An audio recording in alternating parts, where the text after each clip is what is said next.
अगर आपके अंदर कुछ बड़ा करने का जज्बा, जिद और विश्वास है तो दुनिया की कोई भी ताकत आपको अपने मकसद में कामयाब होने से रोक नहीं सकती। अगर आपको लगता है कि कोई काम काफी महत्वपूर्ण है, भले ही हालात आपके पक्ष में ना हो, उसे जरूर करें। ये शब्द मेरे नहीं बल्कि दुनिया के सबसे अमीर व्यक्ति और भविष्यवादी लीडर इलॉन मस्क के हैं। दुनिया का हर एक यंग एंटरप्रेन्योर आज इलॉन मस्क के जैसा बनने का सपना देखता है, लेकिन सिर्फ दुनिया का सबसे अमीर व्यक्ति होना ही इलॉन मस्क की पहचान नहीं है। उनकी दूरदर्शिता, रिस्क लेने की क्षमता और अनोखा अंदाज उन्हें इतना प्रसिद्ध बनाता है। वो सिर्फ पैसे के लिए काम नहीं करते बल्कि इस दुनिया के लिए काम करते हैं, जिससे कि इस दुनिया का कुछ फायदा हो सके। कितना भी बड़ा रिस्क हो, वो हमेशा लेने के लिए तैयार रहते हैं। आज इलॉन मस्क को आप एक अमेरिकन एंटरप्रेन्योर के तौर पे जानते हैं, पर उनका जन्म दक्षिण अफ्रीका में हुआ था। उनकी मां मूल रूप से कनाडा की है और पिता दक्षिण अफ्रीका के।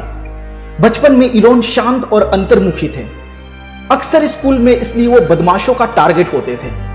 एक बार स्कूल के ही कुछ लड़कों ने उन्हें सीढ़ियों से धकेल दिया, जिस कारण उन्हें कुछ दिन अस्पताल में भी बिताने पड़े। इलॉन के अनुसार उन्हें बचपन से ही किताबें पढ़ने का बहुत शौक था और वही उन्हें अपने सबसे अच्छे दोस्त लगते थे। किताबों का जीवन में वही महत्व है जो महत्व सूर्य का पृथ्वी के लिए है।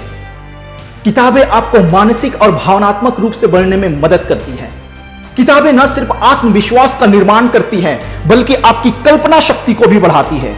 एक सच्चे दोस्त की तरह किताबों ने हमेशा इलॉन का साथ दिया। इलॉन आज भी सेल्फ एजुकेशन को प्राथमिकता देते हैं और किताबें पढ़ना उनके मेन हैबिट्स में से एक है। 10 साल की उम्र में ही इन्होंने कंप्यूटर प्रोग्रामिंग सीखी और 12 साल की उम्र में इन्होंने ब्लास्टर नाम का एक वीडियो गेम तैयार किया, जिसे उन्होंने एक स्थानीय मैगजीन को $500 में बेचा। इलॉन इसे अपना पहला बिजनेस अचीवमेंट मानते हैं। अपने माता पिता के डिवोर्स के बाद इलॉन ने अपने पिता के साथ रहने का निर्णय लिया, जिसका उन्हें आज तक अफसोस है। लेकिन विषम परिस्थितियों को पॉजिटिविटी से डील करना शायद इलॉन ने बचपन में ही सीख लिया था। कल्पना कीजिए, एक 12 साल का बच्चा जो एक टूटे हुए परिवार से आता है, जिससे इतनी छोटी सी उम्र में अपनी मां का साथ छूट गया और पिता के साथ भी संबंध अच्छे नहीं थे। इन सब नेगेटिव सिचुएशंस के बावजूद इस बच्चे ने हार नहीं मानी। जिस उम्र में बच्चे माँ बाप से पॉकेट मनी बढ़ाने की जिद करते हैं, उस उम्र में उन्होंने अपनी पहली कमाई कर ली। हाई स्कूल खत्म करके इलॉन कनाडा शिफ्ट हो गए और किंग्स यूनिवर्सिटी ओंटारियो से ग्रेजुएशन शुरू किया। लेकिन 2 साल बाद इन्होंने यूनिवर्सिटी ऑफ पेंसिल्वेनिया में ट्रांसफर ले लिया।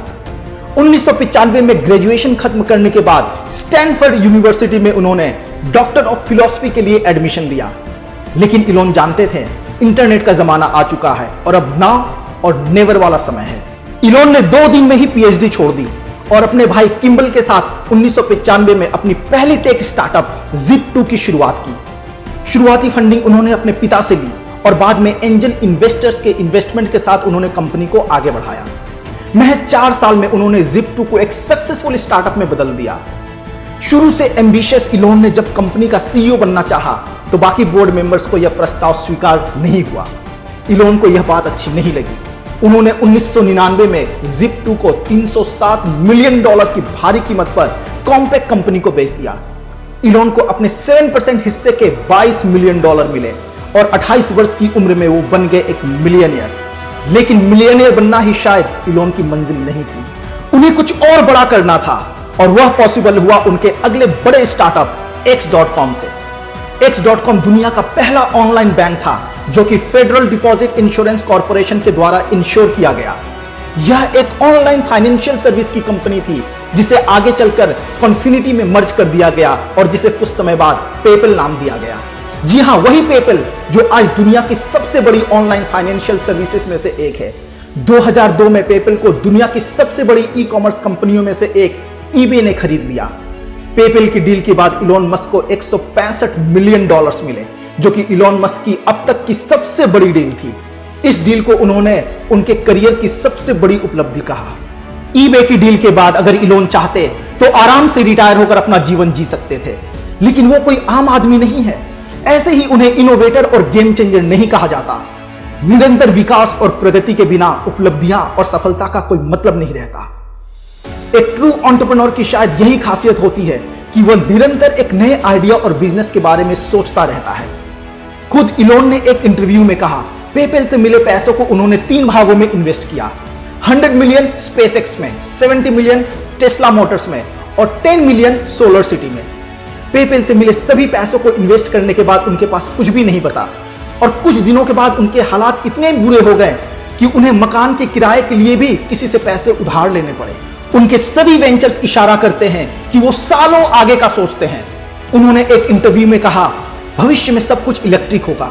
स्पेस में जाने वाला रॉकेट और टेस्ला इस बदलाव को लाने में अहम भूमिका निभाएगी। कभी आराम न करने वाले इलोन निरंतर काम में लगे रहते हैं। कुछ कर गुजरने के लिए आपको एक्सट्रीमली मोटिवेटेड होना होगा, नहीं तो आप सिर्फ खुद को दुखी करते रहेंगे।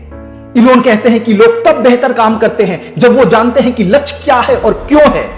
ये जरूरी है कि लोग सुबह काम पे आने के बारे में सोचें और अपने काम को एंजॉय करें। जो अपना बिजनेस शुरू करना चाहते हैं, इलोन उन सभी लोगों को सिर्फ एक ही बात बोलते हैं, आप एक को फाउंडर या सीईओ हैं, आपको सभी काम करने होंगे।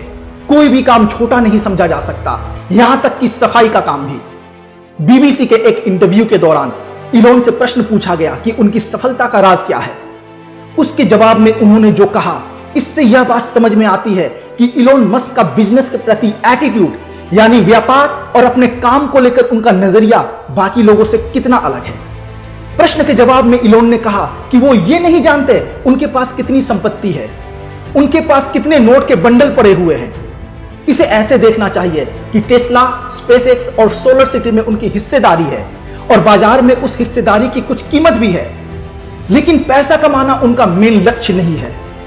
आगे उन्होंने कहा, मैं हर सुबह किसी नई तकनीकी समस्या का हल ढूंढने के लिए उठना चाहता हूं। बैंक में कितना पैसा है, इसे मैं सफलता का पैमाना नहीं मानता। एक बिलियनियर या दुनिया के सबसे अमीर व्यक्ति के रूप में इस दुनिया को अलविदा कहना उनका सपना बिल्कुल नहीं है। इलोन जोखिम उठाने वाले शख्स हैं और उन्होंने यह साबित किया है। 2008 में जब दुनिया ने आर्थिक मंदी का सामना किया तो उनकी हालात भी काफी खराब हो गई थी। इसके बाद उनकी कई कंपनियों ने कई असफलताएं देखी। स्पेसएक्स के पहले तीनों लॉन्च फेल हुए।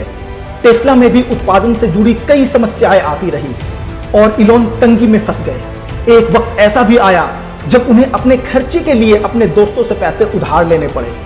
जब उन्होंने स्पेसएक्स और टेस्ला की नींव रखी थी तब उन्हें खुद पर भी विश्वास नहीं था कि वो इससे पैसा कमा पाएंगे। परेशानियां, दुख और निराशा हर व्यक्ति के जीवन में आती है। कई परेशानियां हमें अंदर से तोड़ने की कोशिश करती है, हमें अपने मकसद से दूर धकेलने की कोशिश करती है, लेकिन जीतता वही है जो गिरकर भी उठता है, फिर गिरता है और फिर उठता है और लड़ता है और तब तक लड़ता रहता है जब तक उसे कामयाबी नहीं मिल जाती है। अब हम बात करेंगे इलोन मस्क की 5 सबसे बेहतरीन हैबिट्स के बारे में जिन्हें वो अपनी सफलता का श्रेय देते हैं। इसमें से पहला है निरंतर पढ़ना और सेल्फ एजुकेशन। इलोन एक बहुत ही उत्सुक रीडर हैं और किताबों से उनका बेहद लगाव है। इलोन बच्चों को बोलते हैं, परिकथाओं को छोड़ो और एनसाइक्लोपीडिया पढ़ो। किताबों की दुनिया में खो जाना आपके होराइजन्स को बढ़ाता है, आपको एक नया दृष्टिकोण देता है। इसमें कोई आश्चर्य नहीं कि दुनिया के सभी महानतम लोग किताब पढ़ते हैं। इलोन का दूसरा सजेशन होता है, अपने सभी पैसे एडवर्टाइजिंग पे खर्च ना करो। एडवर्टाइजिंग बिजनेस का एक अहम हिस्सा है, लेकिन उस पर खर्च करने से पहले हमें यह सोचना होगा क्या यह किसी तरह से आपके प्रोडक्ट या सर्विस को बढ़ावा देगा। उनका तीसरा एडवाइस है, अगर कुछ बड़ा करना है तो जोखिम उठाना होगा। हारने के डर से जोखिम न उठाना सही नहीं। इलोन मानते हैं कि फेलियर बस एक विकल्प है। अगर चीजें फेल नहीं हो रही हैं तो इसका मतलब आप इनोवेट नहीं कर रहे हैं। उनका चौथा सजेशन है, जब आपका लक्ष्य आपके सामने हो तो समय नहीं देखना चाहिए। इलोन एक हफ्ते में 100 घंटे तक काम करते हैं, तो अगली बार जब आपको लगे आप थक रहे हैं तो इलोन मस्क को याद करें। इन्होंने सफलता का एक पेस सेट किया है सभी के लिए। अगर आप अपने मैक्सिमम पोटेंशियल पे काम नहीं कर रहे हैं तो आप अपना समय व्यर्थ कर रहे हैं। इलोन का 5वां सजेशन है, शिकायतें करना बंद करें और सोल्यूशन ढूंढें। शिकायतें सिर्फ एक इशारा है कि प्रॉब्लम है तो सोल्यूशन ढूंढना होगा। इलोन कहते हैं, अगर आप कुछ बहुत अच्छा बनाना चाहते हैं तो आपको उसमें कमियां ढूंढनी होगी और सभी की शिकायतों को सुनना पड़ेगा ताकि आप कुछ बेहतरीन बना सकें। दुनिया के सबसे अमीर व्यक्तियों की सूची में कौन नहीं आना चाहेगा। कुछ लोग तो बिना कुछ किए ही आना चाहेंगे, लेकिन ऐसा सिर्फ परिकथाओं में ही होता है। इंसान कहता है कि पैसा आए तो मैं कुछ करके दिखाऊं, और पैसा कहता है कि तू कुछ कर तो मैं आऊं। पैसों के पीछे भागना आपको अपनी गोल से बहुत दूर ले जाएगा। आपके गोल के पीछे का उद्देश्य ही आपको सही सफलता की ओर ले जाएगा। खुद वह बदलाव बनिए जो दुनिया में आप देखना चाहते हैं। इलोन तो वैसे आज दुनिया के सबसे मशहूर व्यक्तियों में से एक हैं, लेकिन जो बात उन्हें सबसे अलग बनाती है वो है उनकी सोच। वो बड़ी शिद्दत से यह मानते हैं कि दुनिया में कई चीजें हैं जिन्हें बेहतर बनाया जा सकता है। अगर आप मानते हैं कि आपका लक्ष्य सही है, उसके पीछे का उद्देश्य सही है, तो भले ही 1000 अड़चने आए, आपको दृढ़ता के साथ उस पर मेहनत करते रहना होगा और करते रहना होगा।